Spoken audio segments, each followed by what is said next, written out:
Hi everyone, आप लोग कैसे हैं? आशा करता हूँ कि आप लोग अच्छे होंगे। तो चलिए आज की क्लास को शुरू करते हैं। देखिए पहले प्रश्न में बोला जा रहा है प्रत्येक आवर्त का पहला सदस्य होता है। तो प्रत्येक आवर्त का पहला सदस्य क्या होता है? तो प्रत्येक आवर्त का पहला सदस्य एक क्षार धातु होता है। इसका सही आंसर हो जाएगा एक क्षार धातु। अब चलिए हम लोग अगले प्रश्न पे चलते हैं। तो देखिए अगले प्रश्न में बोला जा रहा है, अगले प्रश्न में है आधुनिक आवर्त सारणी के तत्व आधुनिक आवर्त सारणी के 17वें वर्ग को क्या कहा जाता है? तो आधुनिक आवर्त सारणी के 17वें वर्ग को क्या कहा जाता है? तो 17वें वर्ग को हम लोग हेलोजेंस कहते हैं। अब चलिए हम लोग अगले प्रश्न पे चलते हैं। तो देखिए अगले प्रश्न में बोला जा रहा है, अगले प्रश्न में है कि सबसे भारी प्राकृतिक तत्व कौन सा है? सबसे भारी प्राकृतिक तत्व की बात करेंगे तो क्या हो जाएगा? ये यूरेनियम हो जाएगा। अब चलिए हम लोग अगले प्रश्न पे चलते हैं। देखिए अगले प्रश्न में बोला जा रहा है धातु जो द्रव अवस्था में पाई जाती है। तो धातु की बात करेंगे तो पारा हो जाएगा, लेकिन अधातु की बात करेंगे तो ब्रोमीन हो जाएगा। इसमें धातु बोला गया तो ये हो जाएगा पारा। अब चलिए हम लोग अगले प्रश्न पे चलते हैं। देखिए अगले प्रश्न में बोला जा रहा है, अगले प्रश्न में है अधातु जो द्रव अवस्था में पाई जाती है। अधातु की बात की तो ब्रोमीन हो जाएगा, धातु पारा, इसमें अधातु बोला गया है तो ब्रोमीन हो जाएगा। अब चलिए हम लोग अगले प्रश्न में चलते हैं। अगले प्रश्न में बोला जा रहा है कि आवर्त सारणी के किस समूह को शून्य समूह कहा जाता है? तो शून्य समूह आपको बताया है कि सबसे अंतिम में जो रहता है, यानी 18वें वर्ग जो रहता है, इसमें निष्क्रिय गैस भरा रहता है, इसको अक्रिय गैस भी कहते हैं। इसी को हम लोग शून्य वर्ग का भी समूह कहते हैं। तो इसका सही आंसर क्या हो जाएगा? 18वें वर्ग। 18वें वर्ग को हम लोग शून्य समूह का वर्ग भी कहते हैं। चलिए हम लोग ऑप्शन में देखते हैं कहाँ पर है 18। तो देखिए ऑप्शन नंबर डी में, ऑप्शन नंबर डी में है 18, तो ये इसका सही आंसर हो जाएगा। अब चलिए हम लोग अगले प्रश्न पे देख लेते हैं। देखिए अगले प्रश्न में बोला जा रहा है सोडियम धातु को रखा जाता है। सोडियम धातु को कहाँ रखा जाता है? आप लोगों को पता होगा कि इसको हम लोग केरोसिन तेल में डुबा कर रखते हैं। अब चलिए हम लोग अगले प्रश्न को देख लेते हैं। देखिए अगले प्रश्न में बोला जा रहा है चाकू से काटी जा सकने वाली धातु कौन सी है? तो चाकू से कटनी जाने वाली धातु कौन सी है? इसका सही आंसर हो जाएगा सोडियम। सोडियम धातु को चाकू से भी काटा जा सकता है। अब चलिए हम लोग अगले प्रश्न को देख लेते हैं। देखिए अगले प्रश्न में बोला जा रहा है, अगले प्रश्न में है कि किस अधातु में धातुई चमक पाई जाती है? किसमें अधातुई चमक पाई जाती है? तो आयोडीन में। और आयोडीन में धातुई चमक पाई जाती है। आयोडीन क्या है? एक अधातु है, लेकिन फिर भी इसमें धातुई चमक पाई जाती है क्योंकि ये अपवाद में आते हैं। अब चलिए हम लोग अगले प्रश्न पे चलते हैं। देखिए अगले प्रश्न में बोला जा रहा है आवर्त सारणी में क्षैतिज कतारों को क्या कहा जाता है? आवर्त सारणी में क्षैतिज कतार को क्या कहा जाता है? ये क्या है? ये क्षैतिज कतार है, इसको हम लोग आवर्त कहते हैं। ये क्या है? ये वर्ग है, इसको हम लोग ऊर्ध्वाधर स्तंभ कहते हैं। इसमें बोला गया क्षैतिज कतार, क्षैतिज कतारों को हम लोग क्या कहते हैं? आवर्त कहते हैं। इसका सही आंसर हो जाएगा आवर्त। अब चलिए हम लोग अगले प्रश्न पे चलते हैं। देखिए अगले प्रश्न में बोला जा रहा है, अगले प्रश्न में है आवर्त सारणी में ऊर्ध्वाधर कतारों को क्या कहा जाता है? तो आवर्त सारणी में ऊर्ध्वाधर कतारों को क्या कहा जाता है? ये क्या है? ये ऊर्ध्वाधर कतार है, इसको हम लोग क्या बोलते हैं? इसको हम लोग वर्ग कहते हैं। इसकी संख्या कितनी है? 18 है। इसको हम लोग क्या कहते हैं? ये आवर्त है। क्षैतिज कतार आवर्त, इसको इसकी संख्या 7 होती है। इसमें बोला गया ऊर्ध्वाधर कतार, ऊर्ध्वाधर कतार ये क्या है? ये है वर्ग। तो इसका सही आंसर हो जाएगा वर्ग। अब चलिए हम लोग अगले प्रश्न में चलते हैं। अगले प्रश्न में है हीलियम को छोड़कर सभी अक्रिय गैस, आगे पढ़ते हैं क्या है। हीलियम को छोड़कर सभी अक्रिय गैस किस ब्लॉक के सदस्य हैं? देखिए हीलियम के अलावा जितना भी निष्क्रिय गैस आता है सभी पी ब्लॉक के अंतर्गत आते हैं। अब चलिए हम लोग अगले प्रश्न पे चलते हैं। देखिए अगले प्रश्न में बोला जा रहा है किस अक्रिय गैस का उपयोग विद्युत बल्ब में किया जाता है? तो विद्युत बल्ब में हम लोग किसका प्रयोग करते हैं? तो आर्गन का प्रयोग करते हैं। इसका सही आंसर हो जाएगा आर्गन। अब चलिए हम लोग अगले प्रश्न को देख लेते हैं। तो देखिए अगले प्रश्न में बोला जा रहा है, अगले प्रश्न में है किसी तत्व के परमाणु के अंतिम कक्षा में उपस्थित इलेक्ट्रॉनों की संख्या कहलाती है? तो किसी भी तत्व के परमाणु के अंतिम कक्षा में उपस्थित इलेक्ट्रॉनों की संख्या को हम लोग संयोजी इलेक्ट्रॉन कहते हैं। अब चलिए हम लोग अगले प्रश्न को देख लेते हैं। देखिए अगले प्रश्न में बोला जा रहा है कि ओजोन परत किस मंडल में पाई जाती है? तो ओजोन परत किस मंडल में पाई जाती है? तो ओजोन परत संताप मंडल में पाई जाती है। इसका सही आंसर हो जाएगा संताप मंडल। अब चलिए हम लोग अगले प्रश्न पे चलते हैं। देखिए अगले प्रश्न में बोला जा रहा है, अगले प्रश्न में है कि पृथ्वी के सबसे करीब स्थित मंडल है। तो पृथ्वी के सबसे करीब कौन मंडल है? तो इसका सही आंसर हो जाएगा क्षोभ मंडल। क्षोभ मंडल पृथ्वी के सबसे करीब स्थित है। अब चलिए हम लोग अगले प्रश्न पे चलते हैं। अगले प्रश्न में बोला जा रहा है सूर्य का समीपतम ग्रह है। सूर्य का समीपतम ग्रह कौन हो जाएगा? तो इसका सही आंसर हो जाएगा बुध। बुध ग्रह सूर्य का सबसे समीपतम ग्रह है। अब चलिए हम लोग अगले प्रश्न पे चलते हैं। तो देखिए अगले प्रश्न में बोला जा रहा है, अगले प्रश्न में है इस सूर्य से सर्वाधिक दूर स्थित ग्रह है। तो सूर्य से सबसे दूर स्थित ग्रह कौन सा हो जाएगा? इसका सही आंसर हो जाएगा वरुण। और सबसे नज़दीक कौन हो जाएगा? बुध हो जाएगा। अब चलिए हम लोग अगले प्रश्न पे चलते हैं। अगले प्रश्न में है सौर मंडल में कौन सा अत्यधिक तीव्र चमकीला ग्रह है? सबसे चमकीला ग्रह हम लोग किसको कहते हैं? शुक्र ग्रह को कहते हैं। अब चलिए हम लोग अगले प्रश्न पे चलते हैं। देखिए अगले प्रश्न में बोला जा रहा है, अगले प्रश्न में है रात्रि के समय आकाश में कौन सा ग्रह लाल दिखाई देता है? लाल ग्रह के हम लोग किसको कहते हैं? मंगल को कहते हैं। इसका सही आंसर हो जाएगा मंगल। अब चलिए हम लोग अगले प्रश्न पे चलते हैं। अगले प्रश्न में बोला जा रहा है पृथ्वी पर सर्वाधिक मात्रा में पाया जाने वाला तत्व है। तो पृथ्वी पर सबसे अधिक क्या पाया जाता है? तो ऑक्सीजन पाया जाता है। तत्व की बात करेंगे ऑक्सीजन हो जाएगा, धातु की बात करेंगे तो एल्युमिनियम हो जाएगा। इसमें तत्व बोला गया है, तत्व क्या हो जाएगा? ऑक्सीजन हो जाएगा। सबसे अधिक ऑक्सीजन तत्व पाया जाता है। अब चलिए हम लोग अगले प्रश्न पे चलते हैं। देखिए अगले प्रश्न में बोला जा रहा है, अगले प्रश्न में है कि सबसे अधिक उपग्रहों वाला ग्रह है। सबसे अधिक उपग्रहों वाला ग्रह किसे कहते हैं हम लोग? तो शनि ग्रह को हम लोग सबसे अधिक उपग्रहों वाला ग्रह कहते हैं। और इसका सबसे बड़ा उपग्रह टाइटन है। अब चलिए हम लोग अगले प्रश्न पे चलते हैं। देखिए अगले प्रश्न में बोला जा रहा है पृथ्वी का एकमात्र उपग्रह है। तो पृथ्वी का एकमात्र उपग्रह क्या है? आप लोगों को पता होगा, ये चंद्रमा है। और इसी को हम लोग चंद्रमा को ही हम लोग पृथ्वी का सबसे करीबी खगोलीय पिंड भी कहते हैं। अब चलिए हम लोग अगले प्रश्न में चलते हैं। देखिए अगले प्रश्न में बोला जा रहा है कि अंतरिक्ष में तारामंडलों की कुल संख्या कितनी है? तो अंतरिक्ष में तारामंडलों की कुल संख्या 89 है। तो अब चलिए हम लोग अगले प्रश्न पे चलते हैं। देखिए अगले प्रश्न में बोला जा रहा है वायुमंडल की सबसे ऊपरी परत है। तो वायुमंडल की सबसे ऊपरी परत क्या है? तो ये हो जाएगा बहिष्मंडल। बहिष्मंडल को हम लोग वायुमंडल की सबसे ऊपरी परत कहते हैं। अब चलिए हम लोग अगले प्रश्न पे चलते हैं। अगले प्रश्न में बोला जा रहा है तारे का रंग सूचक है। तारे का रंग सूचक क्या हो जाएगा? तो ताप हो जाएगा, क्योंकि ताप बदलने के साथ साथ तारे के रंग में भी परिवर्तन होता है। अब चलिए हम लोग अगले प्रश्न पे चलते हैं। देखिए अगले प्रश्न में बोला जा रहा है, अगले प्रश्न में है तारों एवं सूर्य की ऊर्जा का स्रोत है। तारों एवं सूर्य की ऊर्जा का स्रोत क्या हो जाएगा? तो ये हो जाएगा नाभिकीय संलयन।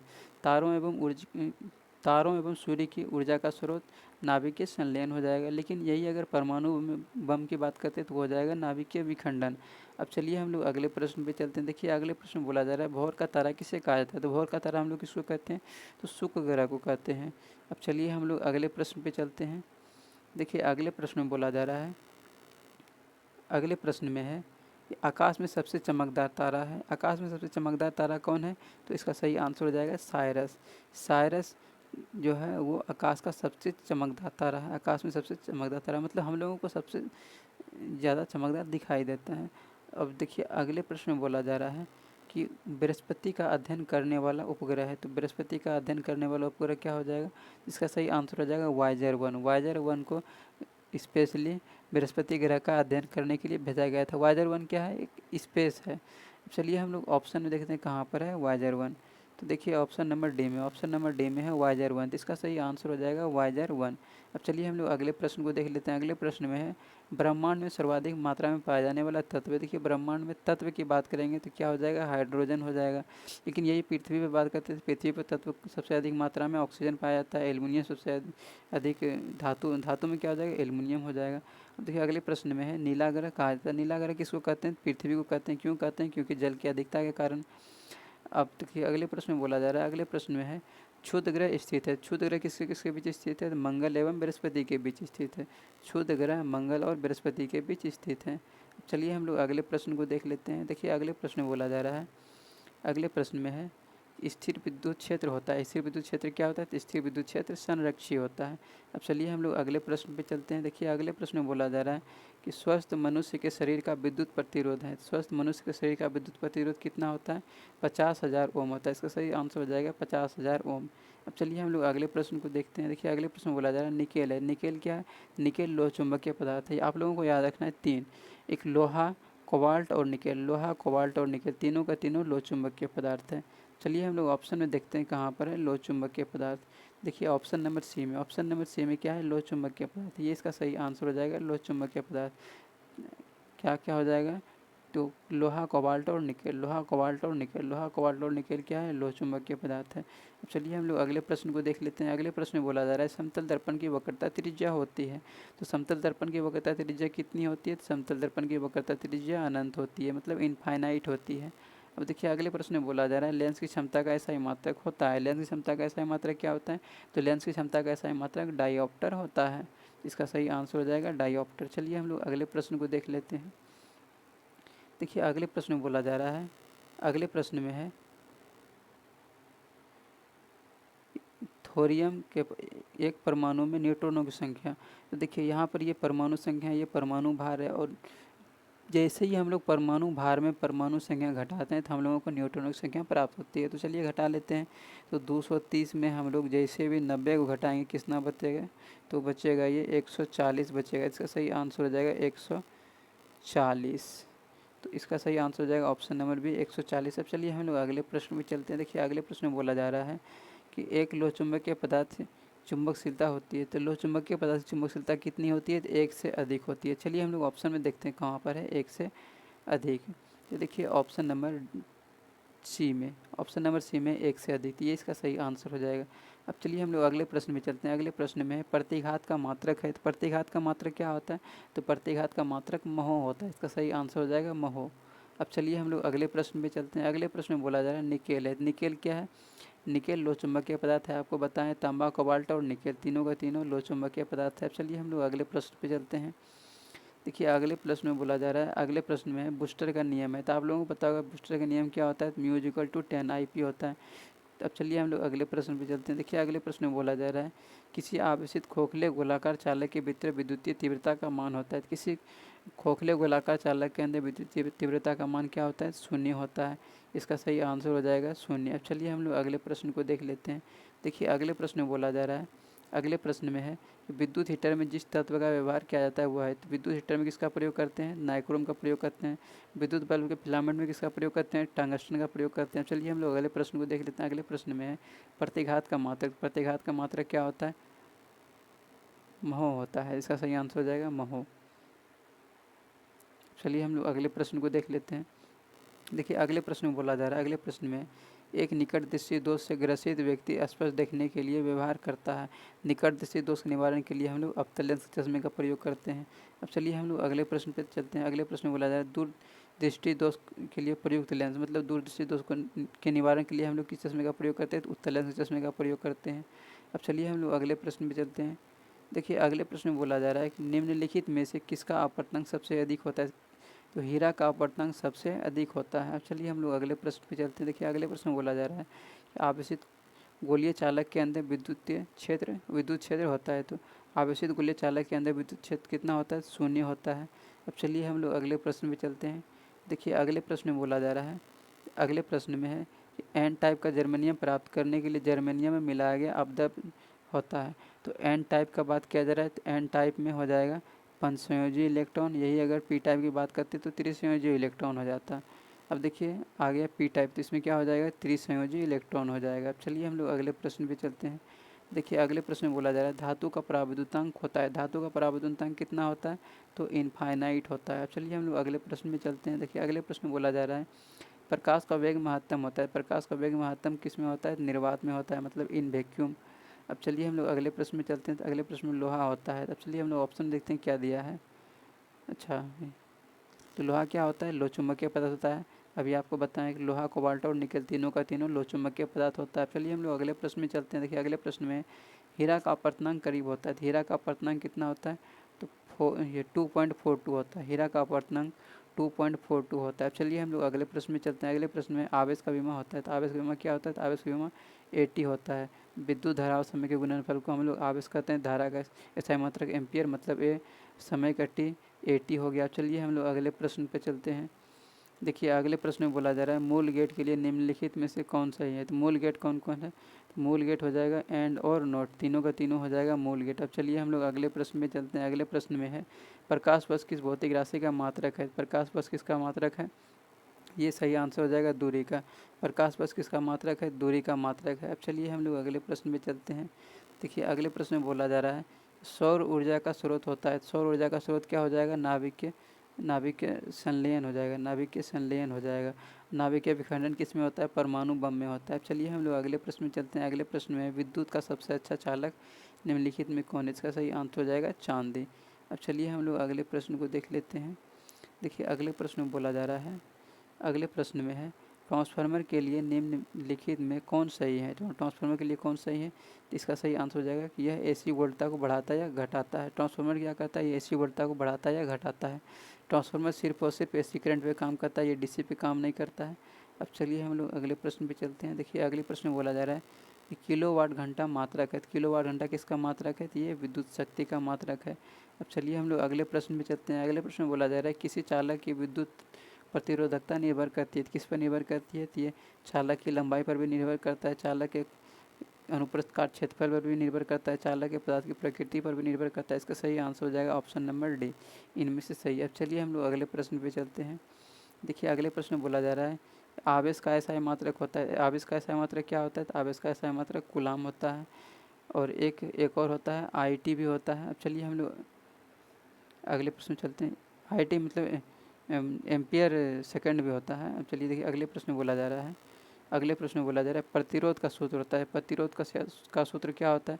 आप लोगों को पता होगा कि भी बराबर, ओम का नियम क्या होता है? भी बराबर आई आर, भी बराबर आई आर। यहाँ से अगर आर बराबर निकालेंगे तो आर बराबर क्या हो जाएगा? प्रतिरोध आर बराबर हो जाएगा भी बटे आई। इसका सही आंसर क्या हो जाएगा? भी बटे आई। तो आर बराबर भी बटे आई कहाँ पर है? प्रतिरोध। ये हो जाएगा आर बराबर, ये नहीं, आर बराबर भी बटे आई, ऑप्शन नंबर सी। अब चलिए हम लोग अगले प्रश्न पे चलते हैं। पहले इसको इरेज कर लेते हैं।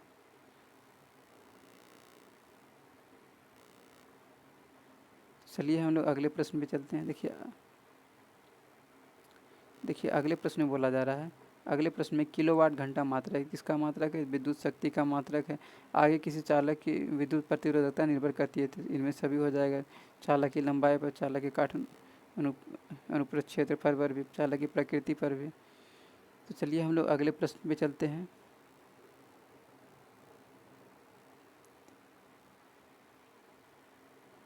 देखिए अगले प्रश्न में बोला जा रहा है क्लोरीन की परमाणु संख्या होती है। क्लोरीन की परमाणु संख्या कितना होता है? 17 होता है। आप लोगों को पता होगा क्लोरीन की परमाणु संख्या 17 होती है। फ्लोरीन 9 होती है, फास्फोरस 15, सल्फर 16, क्लोरीन 17 और हीलियम का 2 हो जाएगा। 10 क्या होता है? नियॉन हो जाएगा, नियॉन 10, और आर्गन 18, सोडियम 11 और मैग्नीशियम 12, एल्युमिनियम 13 और 19 पोटेशियम हो जाएगा, 20 कैल्शियम हो जाएगा। अब चलिए हम लोग आगे देखते हैं। आगे है फास्फोरस का, इसमें 9 किसका हो जाएगा? फ्लोरीन हो जाएगा, फास्फोरस हो जाएगा 15, सल्फर हो जाएगा 16, क्लोरीन हो जाएगा 17। तो चलिए आज के लिए इतना ही रहने देते हैं, फिर अगले क्लास में इम्पोर्टेंट प्रश्न को लेकर आएंगे। तो आज के लिए इतना ही रहने देते हैं, क्लास को ऑफ करते हैं।